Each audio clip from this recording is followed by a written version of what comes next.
I love even like those scary Valentine Day movies. We have like My Bloody Valentine, we have Valentine, we have The Holiday.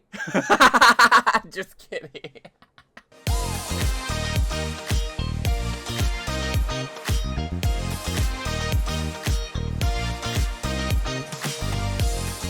Hello, everyone, and welcome in.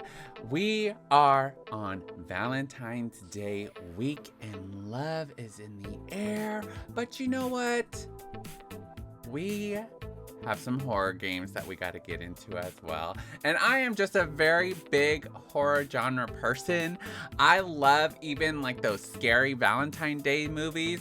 We have like My Bloody Valentine, we have Valentine, we have The Holiday. Just kidding. Scott's behind me, and that's his favorite romantic movie. But I mean, come on, it can be a horror movie, I guess. But anyways, enough of me being silly. I am super excited to get this horror indie game out there and see what it's all about. It's a demo, but the full version should be coming out on actual Valentine's Day, from what the website showed. You know what? Let me transition my screen so I can show y'all like exactly what it's about, because I did read it and I was like, ooh, I definitely want to play that. I gotta get that uploaded. But before I do, I want to take a moment to thank all of my current subscribers for tuning into my channel and supporting my channel. Thank you so much for supporting me. And if you are here and you're new to my channel and you like my content, go ahead and hit that like button, hit the subscribe button. It helps me out too, and I appreciate you as well.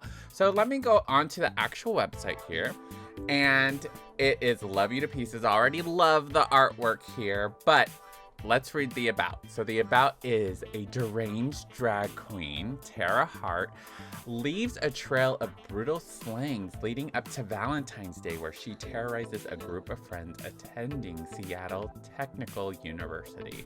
So I am so excited because it's an LGBTQ kind of game, and it's a horror game, and it's on Valentine's. So y'all are gonna have to let me know if y'all want me to get the full version, if it does come out. And then, yeah, let's get into the game, see what it's all about anyways.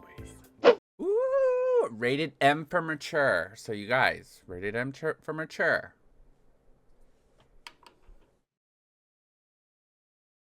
Soul Soft presents.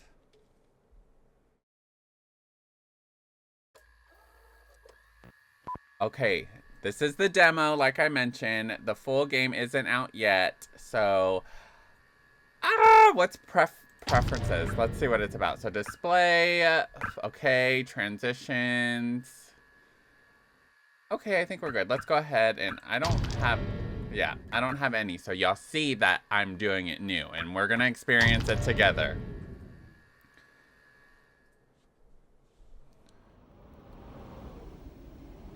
Two days before Valentine's Day. It begins on a particularly wintry February evening. Is this in New York? I don't know. That's my guess. Any freshly fallen snow has melted since the morning, leaving behind a cold front in its wake. I love the little cursor here with the knife. The only thing casting any feeling of warmth in the heart of downtown is a lone late night cafe near the edge of Capitol Hill, offering a haven from the elements, a place of warmth and soothing both broken and budding hearts. Valentine's Day is coming up after all. A diligent woman sits alone by a semi-frosted window, her eyes speedily poring over a thick textbook. The artwork is so good. Whoever did this, despite it being warm inside, she opts to keep her jacket on, as the window beside emanates a persistent chill. She scrunches her brow in concentration, but wears an ever-present smile. Math, especially statistics, is one of her favorite college subjects. This chapter is long, but not hard to understand, she thinks to herself. turning a page while placing a cat-themed bookmark neatly in the book center. So cute! When she's in the zone, there isn't much that can break her unwavering focus. She's about to adjust her glasses and open up another textbook when... Boo! Unfazed, she looks up with a wry, but friendly smile. Hey! Nice try, Cam. But I think you have the holidays wrong. Just a teensy bit. Valentine's Day. Wait, I don't know who is who. Who is talking? Who is talking? I wish they gave the names already. But maybe the question marks are for something else. So I think it's still her. Valentine's Day. Valentine's is around the corner, not Halloween, she says while politely repositioning herself in her chair, motioning for her friend to sit and join her. Why didn't you jump 10 feet into the air just now? That I'll never understand. Ben? Wait, is this Ben? I wish I had your nerves of steel.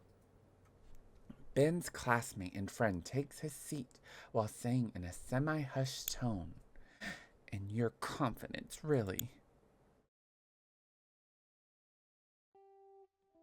So, how's it going? Oh, they have voice actors. Got it.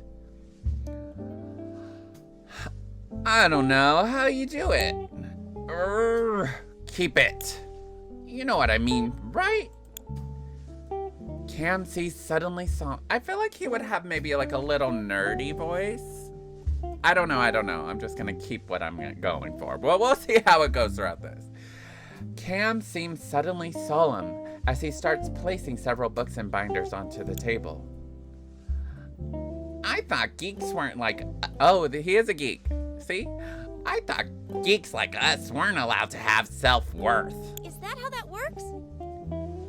Not math geeks anyways. Yeah, not our birthright or something along those lines. Ben thinks how she can essentially see the negativity taking him over. Cam has the tendency to spiral into the sad and pessimistic. Well, I for one left all that baggage in high school, my friend. Maybe you should try doing the same, Cam. Anything to stop being so... Hi, I'm Cam from school. Are you serious? Well, you know what? There's his voice. I totally had it wrong. Dashing, charismatic. I was going to say dismal, but yeah. That seems to work, as Cam's disposition clears up almost instantly. A dark cloud swallowed up by sunlight. Hey, speaking of dismal, I'm glad you invited me to a study session of Village Coffee. I changed his voice a little bit because it wasn't as nerdy when the voice actor said it. I wish the voice actor read all of them, but I can see it. Instead of a Starbucks, for example, trite much? Hey! Oh God, Cam, you know my stance on capitalism, but let's not talk politics right now.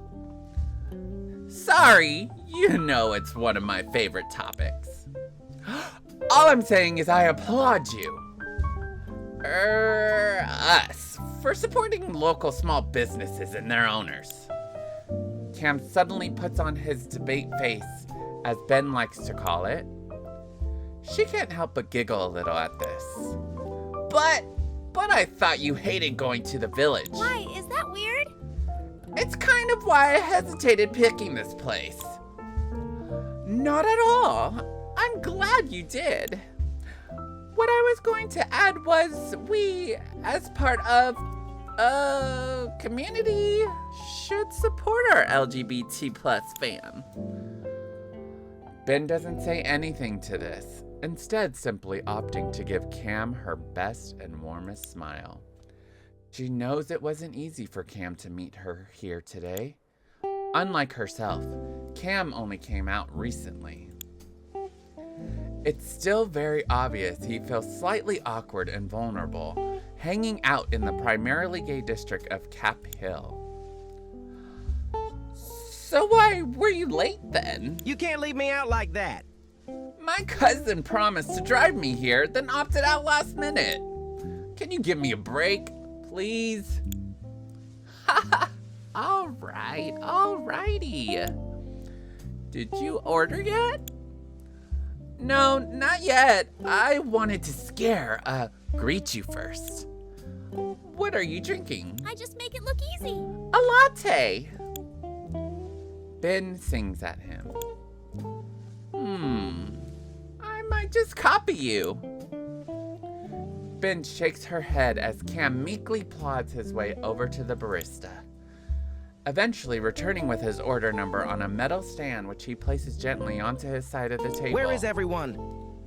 Speaking of the community, when are you coming with me to the LGBT club?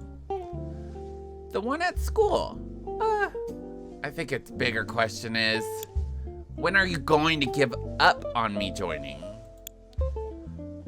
Oh wait, their names. I need to pay attention. Come on, it's actually a lot of fun. That's not why Look, there's no way I can juggle our classes and club stuff. I knew majoring in statistics would be hard, but this is no joke. Ooh.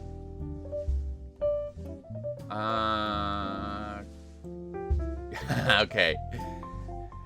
Ben bats her eyes in what might be construed as snarky, but her giggle gives away her sweetness. Cam seems to take this poorly at first, until finally cluing in. Well, now that you mention it, I do tend to have more spare time than others. You're the smartest person in our entire cohort this year, and everyone knows it. I may be the second smartest, but there's still a huge gap between us. Don't say that, Ben. But I'm okay with that. Lately, I don't even have time to watch my cat vids. And you know how they nourish my soul. Told you I'd be back. Instead, I'm inviting you to study sessions you don't need. Let's face it, you're basically tutoring me. But I like our study sessions. I like hanging out with you. Aww. Cam hands Ben a heart-shaped sugar cookie he bought from the display, and the two friends break it in half. Bits of crumbly, sweet cookies spill onto the table, which Ben promptly sweep up with a pink napkin. They quietly savor the cookie halves with happy smiles and agree to get some studying done. Minutes pass in silence aside from the tapping of their fingers on laptop keys. But it's comforting. So, how's it going? Hey Ben, do you have anything going on for Valentine's? Well, want to come to a party? Before Ben can answer, he hesitantly pulls a flyer out of his bag. Despite his tone, she knows Cam well enough that the idea of a party isn't exactly thrilling to him. Regardless, Ben takes the pretty flyer and stuffs it into her jacket pocket. She has no intention of going, but wants to be polite and figures it can't hurt. My friend Dan is going on a Valentine's Day party at his house. Throwing a Valentine's Day party. Now this tracks. Huh? Of course it's someone else's party. There's no chance you'd throw one yourself. Wait, my glasses. I'll pretend you didn't go there. I'm sure my second year I'll have made more contacts. Friends. Cam, we both know that's not why you'd never throw your own party. Like I said, I'm working on it. So are you coming with me to the party or not? I can't. I won't even be here, unfortunately. I'll be traveling with my folks for a few days. They plan to get away to Florida this week. Why, is that weird? Something about spending time as a family and snubbing the cold for a minute. Besides, I have the feeling you'll be distracted at this party. This Dan, is that the guy you've been crushing on from the LGBT club? Oh no, we're just friends. I met Dan through another friend outside the club. Can we figure it out together? Although there is a guy. His name is JP. He's just amazing. And we also met through the same friend. At this, Cam's gaze drops towards his fidgeting fingers. A look of sorrowful longing flash across his eyes briefly. Well, since I can't go with you, you should totally ask JP to be your arm candy. Oh wait, that was Ben. I get so confused with the names. I'm so sorry. Thanks, Ben. However, it's slightly more complicated than that. Ask Cam to elaborate. That's 'cause it's a matter of the heart. Oh, Ben! Ugh. That's 'cause it's a matter of the heart and not the brain. Ben jokingly holds one hand on her heart, the other outstretched like a theater major. Oh, my heart's over here. Laughing, Cam throws a rolled up napkin at her, which she barely manages to deflect. But seriously, why is it so complicated? ...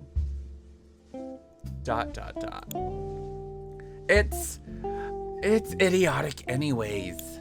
I'll fill you in on the entire debacle when you get back. Good morning. By the way, are you burning the midnight oil again? Both friends pick up and quickly glance at their phone screens. Because it's getting late and I have to catch this last bus.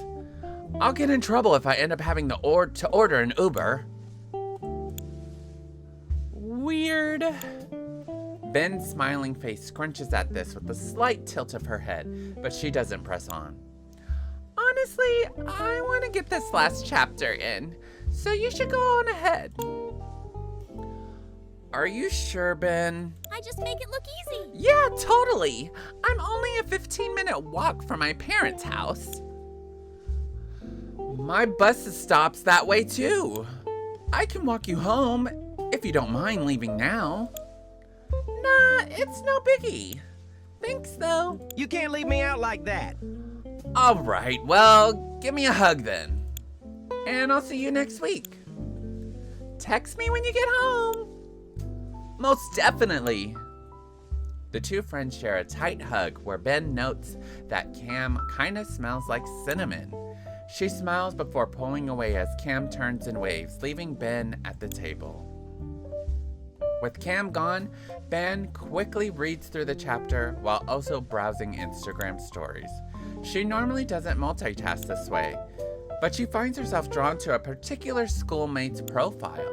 Ben quickly packs up her belongings with one hand while scrolling with the other, making her way to the counter. Completely engrossed with her phone, she forgets to look up while making her order. Hey, Ben! The friendly barista recognizes her right away. However, the sudden greeting surprises her. Hey. Oh, hey! Sorry, I've got so much going on lately. My mind is basically never quiet. I don't know why my voice is going that high. I didn't know you were working today. Yeah, boss gave me the boss gave me the shitty graveyard shift again. Ugh. Even though she knows this isn't part of my availability. Aw, I'm sorry to hear that. You're having to juggle school too, right? Totally. My parents didn't save up for it, and I'm too lazy to land a scholarship, so... The two share a laugh while Ben points out a cake pop she wants to take home with her. Coming right up. I'll put it in a really nice bag for you. Told you I'd be back. You don't have to do that, but thank you. The barista quickly returns with her order, but something on Ben's phone catches their eye. Oh, and who is that? I've noticed you blushing over that profile for a minute now. Ben used to hate being teased about her crushes when she was young. Being attracted to other females was definitely part of it. But since her coming out, she cared a lot less about how anyone else might view her. Gosh, you're nosy. We don't talk about she. It's who just will not be named. This girl. Blue from school. Blue from school? Sounds like a toddler, said Com. That's her name, wise ass. Well, she's really cute, from what I can tell. And not only cute, she's incredibly talented. Here, take a look. Ben shares her phone screen across the counter, and the two swipe through a bunch of Instagram stories. The barista always shares funny TikTok stories and memes that make them burst into laughter. I want to keep talking, but I'll get in trouble. My break's coming up in a minute. Want to join me for a puff out back? The barista gives the universal hand gesture for taking a huge pull of a blunt. No, thank you. I'm good. And I really should be heading home. Besides, I don't smoke any of that stuff. Not that I'm judging. Some of my friends smoke too, so... Ben smiles with a cute shrug of her shoulders. It's all good. I really should cut back. Anyways, it's been good seeing you. Promise me you'll ask that cutie out for Valentine's Day, okay? I don't know if the barista's a boy or girl, so I'm just assuming right now. Told you I'd be back. I won't be in town for it, but when I get back, Ben gets flustered for a moment before composing herself. I absolutely plan on asking her out. You go, girl. Look at you, brimming with main character energy. Ben brings up her scrunched fist in a gesture of determination. School, health, and soon the girl will be on lockdown too. You're the blueprint. What am I doing wrong in life? I just make it look easy. Well, I don't know if I'd go that far, but thank you. You have a happy, pre-Valentine's Day, and I'll see you later. You too, Ben. See you around. Bye. Ben waves goodbye to the neighborly barista and heads out the front door. Oh, I was like, what? The twinkling sound of greeting chimes linger on after her.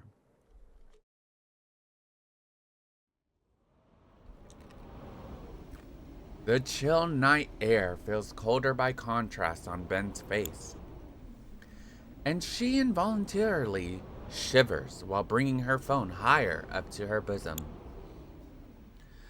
That's until a strange commotion nearby happens to catch her attention. I said I don't want it! So F off, you effing freak! Huh? A brash-sounding man in a red truck seems to be cursing at a beggar? It's hard to make out from the distance, but the squeegee and the torn rags appear to belong to someone down on their luck. A homeless person? An elderly woman? Ben squints in an attempt to make the scene clearer, but the looming darkness obscures, abstracting it even further. Touch my truck again and I'll end you, queer! With that, the driver speeds off, but not before hurling some kind of drink at the drifter. Dousing, humiliating, and finally leaving them in a noxious cloud of gray exhaust. The hunched form turns back and with a shaky, crippled walk, staggers out of view into an alley beside the altercation.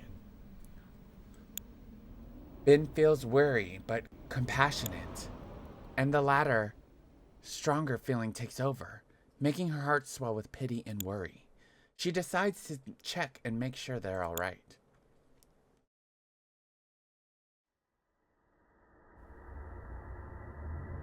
As the alley comes into a view, a sharp gust blasts through its narrow passageway. The sudden change sends chills up Ben's back and arms, causing her to groan and shiver, wrapping her arms around herself and onto her elbows. That's when she finally notices the slightly hidden and crumbled form of the drifter, dejected and seemingly collapsed against a heap of garbage. Somehow, despite the winter cold, it doesn't mask a particularly rancid odor that engulfs the entire alley itself. Another oddity Ben notes is a rusty car decorated with crudely painted hearts. The pink paint looks to be the same shade the drifter has chosen to smear all over the Versailles. Ben reflexively takes a gulp before speaking, her throat having dried up in an instant, surprising even herself. Hello? Hi?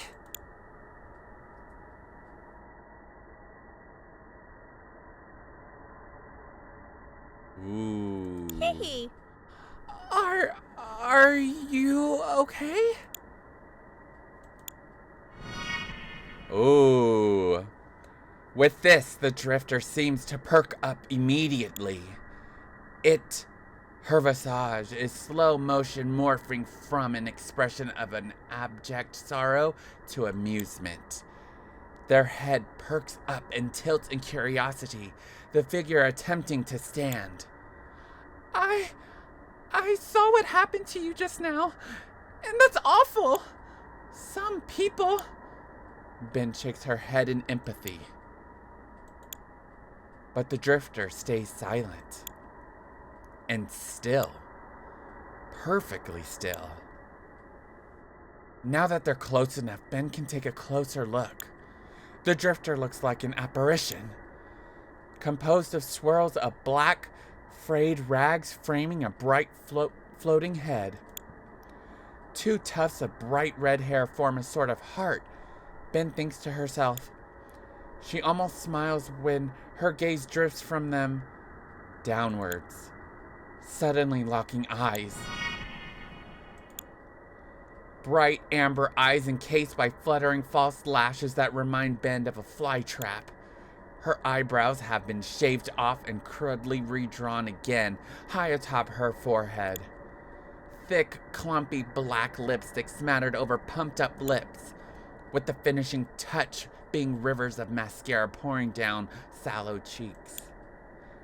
But Ben can't tell if it's from crying or from something else. Judging by her, extreme makeup and where we are, she's some kind of drag queen. Obviously homeless, but still a drag queen, and in this area? Makes sense. Although her face looks all contorted and somehow just off enough that... what am I even thinking? It's just good contouring and prosthetics. Ben steels herself and pushes forward. And now you're all wet and in this weather too. What is that? Oh, it looked like a chainsaw. Ben steals back, aghast, unable to move a muscle, until the drifter's inactivity causes Ben to laugh at herself. Weird but amusing. I'll play along for a bit, but I should get going soon. Is that how that works? Oh wow, look at you. And hello, right back at you. The drifter, she appears pleased, a faceted smile carving itself from plump yet sharp cheekbone to cheekbone. Do you work around here? Do you need any help? The drifter's eyes come alive, and she points a gloved finger up, indicating a thought, an idea. It's so cartoonish that Ben feels like she sees the floating light bulb atop her skull. But the finger itself, Ben notes, is a rather long, gnarly-looking digit, accentuated by a sharp claw or nail, either underneath or atop, and part of the glove. It's very hard for Ben to discern.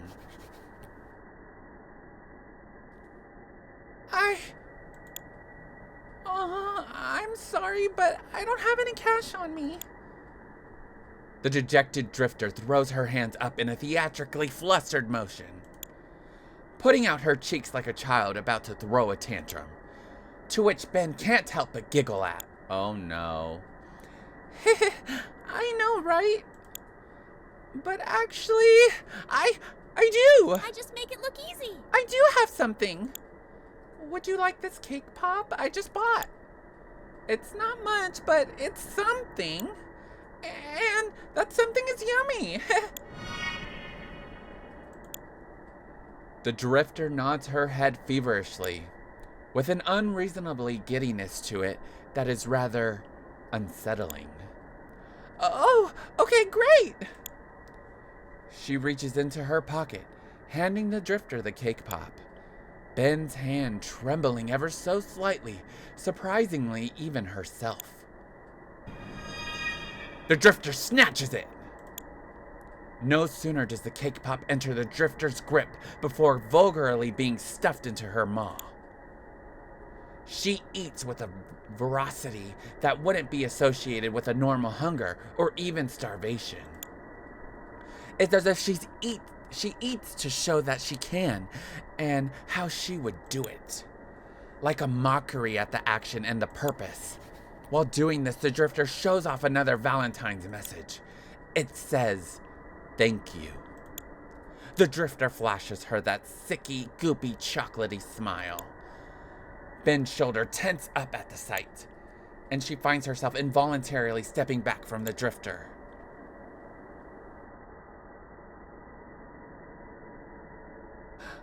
Well, you're welcome. Try to stay out of the cold, and have a good one, Kay? But the drifter takes a step forward, flashing Ben another heart-shaped Valentine's card. This time the word lonely is written in dark red lipstick. Please don't do it! Well, I'm sure she's lonely and obviously wants to keep talking, but I should really get out of here. But something in the drifter's manner makes Ben feel like she shouldn't. An unexplainable, dreadful quality. I'll ask her one last question, just to be polite, and then I'm out of here. She seems to like Valentine's Day, so let's bring up Valentine's Day. Let's not talk about the car, because I feel like if we talk about the car, we dead. Hey! To be honest, I have to head home, but, just wanted to say happy Valentine's. The very mention of Valentine seems to delight and enliven the drifter. Please don't do it! While taking one step closer. What happened? Ben can't help this time but to visibly flinch, when suddenly the ragged outcast digs back into her shawl, furiously scribbling onto another Valentine's Day note. Gift. Written in something red and pulpy, the vertical bottom of the T still dripping, forming a long stain down to the tip of the card, that same long finger pointingly directly at Ben's stomach. Are you trying to say you have a Valentine's present for me?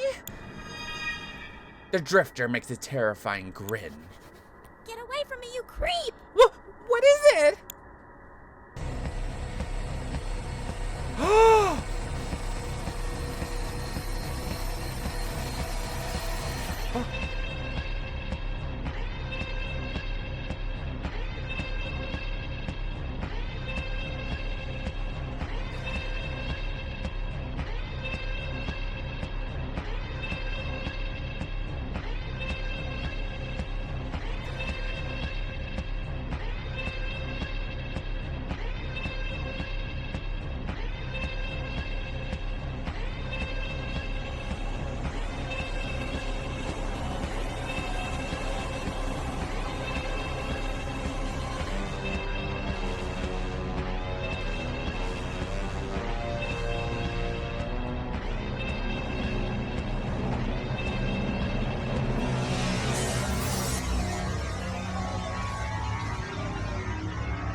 Oh my gosh.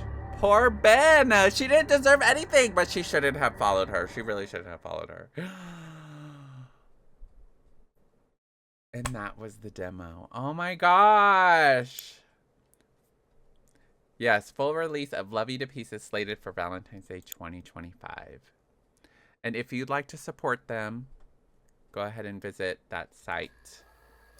Oh my goodness. At the beginning, it kind of was slow. At the beginning, it was kind of slow. But let me transition cameras really quick. So overall, I really did enjoy the game. I enjoyed the story. At the beginning, I was kind of like, what are we talking about? And I was a little confused because her name was Ben. And I guess that's my fault. I kept reading it in like a not the voice I kept picking for Ben until I finally figured it out and my brain was clicking. But oh my gosh, poor Ben. Oh my, is she gonna stay alive? Is she gonna run away? Is she gonna die? I don't know. And then this killer, drag queen killer, like, what?